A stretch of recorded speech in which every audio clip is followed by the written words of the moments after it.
Alright folks, we are here with the second video today.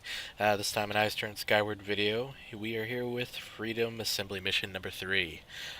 This mission is to deliver the first truss segment of the station. And as you're seeing here, we're on the HO3 yet again.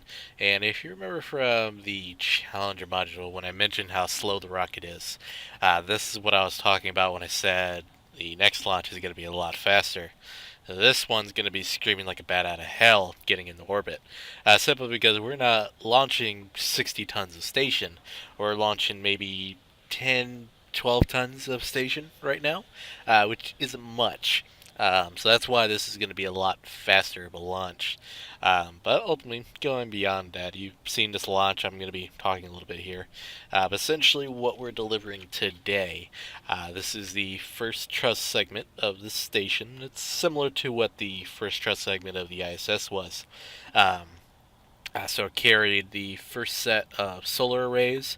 It carried the radiator. And this is what I'm actually going to be talking about. This is the truss segment freedom that I'm talking about here, just to clarify. So it's going to carry the first set of solar arrays. It's going to carry the radiator, a couple of other things there, some monopropellant tanks for the station, all that good stuff. But yeah, it's pretty straightforward, but it's interesting. As you're seeing here with that extra tall fairing, of course, that is on purpose. The actual truss segment is 10, 15 meters long, I believe. And of course, it needs that very, very tall fairing. And that's also part of the reason why we're launching out on HO3 versus something else that probably could have gotten it up into orbit as well. Now, in the actual timeline, that's not the specific reason for why it used the HO3. In that timeline, the reality was is that the truss segment was actually very heavy. It got close to, if I'm guesstimating, I would imagine it got close to half the maximum payload of the HO3, so that's why it had to use it. And of course, the tall fairing, you never really saw that anywhere else other than on the HO3 anyway, so it kind of makes sense in both ways. But yeah, we just had booster separation and we're rocking it up. Yeah, it's a pretty straightforward flight. So I'm just gonna go ahead and let it do its thing, and I'll be back as soon as it gets somewhere.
Alright, and we are back. So yeah, we're just coming up on the final rendezvous with the station here. And you're gonna see this thing dock. Now in the timeline, this docking was done at a very, very slow zero point 0.1 meters a second. And for part of the actual docking sequence, I do go that slow. But then very shortly after I get impatient, so I just kick it up to about zero point 0.5, or I think it may have been 1. I'm not entirely sure. You'll see it up in the docking autopilot there when we get there. But yeah, it's pretty straightforward. We just dock it right there, and it is actually kind of interesting because in the timeline, what the astronauts would be doing at this point, they'd be sitting in their Apollo capsule, waiting for this thing to dock. Of course, because this is one of the first tests of the Aardvark tug that's taking this thing to the station, and they just wanted to be safe, because for all they knew, the Aardvark was going to freak out once it lined up with the station and would have kicked on its rocket engine and slammed right into it and killed them all. So that's why they're in the Apollo CSM in case they need to undock and get out of Dodge really quick. So that's what they're doing. I didn't bother doing that with my Kerbals because they're Kerbals. I don't care. I can hire 50 more. It's terrible. It's a very Russian way of looking at it, but hey, that's the nature of Kerbal Space Program. But it's coming up. It's going to be coming up on the starboard side of this station. And with that, basically how it works, I mentioned this earlier. The construction process is we send up a truss segment first. That provides power to the station, and then we deliver a module after that to expand on the capabilities of the station, and then we just go back and forth like that. So after this launch, once we get this truss segment deployed, and you're going to be seeing the EVA for that here soon once it's docked, once we get that all deployed, we're going to be sending up Discovery, which is the first U.S. lab. That goes up to the station, or rather the only U.S. lab, rather, because the rest of them are international.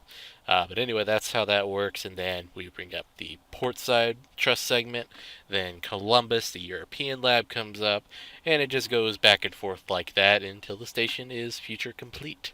And in between that, there's going to be EVAs to install science stuff, a couple of other things. Um, Now, with this in the actual game, because I've got a backlog of footage I'm trying to work through here.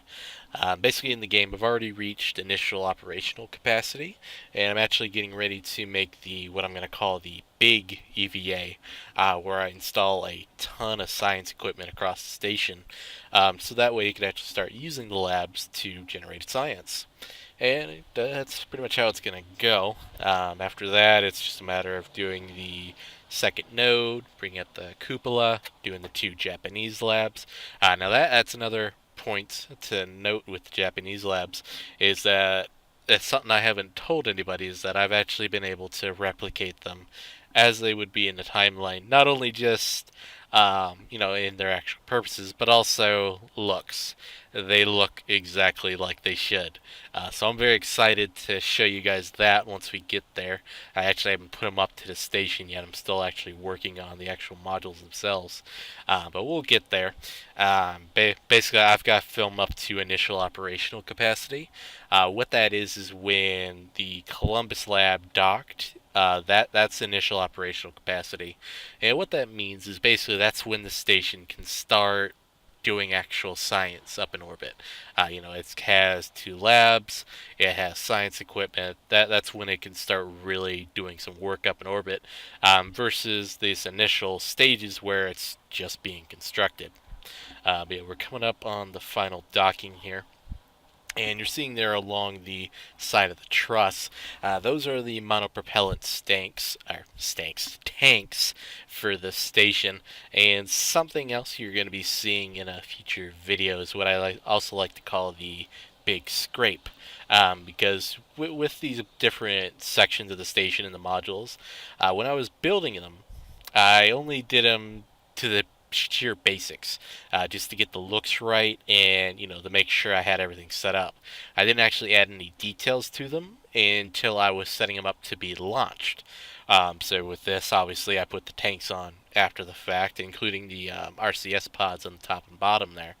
Um, Now, the problem with that is that I also did this with Discovery, which is going to be the next module to come up after this, and I derped a little bit. We'll be getting more into that when we go into that video, but suffice to say, things happen, but we we get by it and nothing bad happens. But it's a very interesting thing that I did. But yeah, here we are. We're about to dock, and there it is. It is docked, and very shortly, I believe we should be seeing the. Or are we gonna see it? Maybe not. Either way, if it happens, it happens. I'm gonna go ahead and leave y'all to take a look at my pretty station as it goes.